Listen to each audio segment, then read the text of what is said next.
ఈ సైడ్ కొమ్మలకే ఇక్కడ నుంచి ఇక్కడ ఉండే కదా, ఇక్కడ నుంచి ఇది సాగేది అట్లుండే సెట్ ఇట్లా ఉండేది.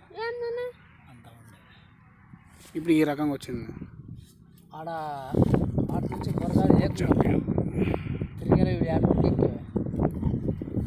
బాగుంది, రిజల్ట్ ఏం బాగుంది కదా. బాగుంది రిజల్ట్ బాగా అయితే ఏం లేదు, ఏం లేదు.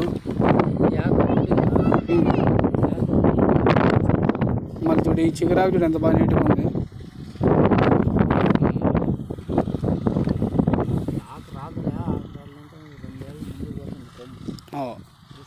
ఉంటే ముందుకు సాగుతుందంట. ఈ కొమ్ము సాగుతుంది, ఈ కొమ్ము సాగింది ఇంత ఉండే ఆకు కొమ్ము సాగినట్టు పైకి వచ్చింది చెట్టు. ఇక్కడ సైడ్ కొమ్మలు కూడా దగ్గర పుట్టినా చూడే. నీకు మామూలుగా అంటే కొన్ని మందులు కొడితే ఎక్కువ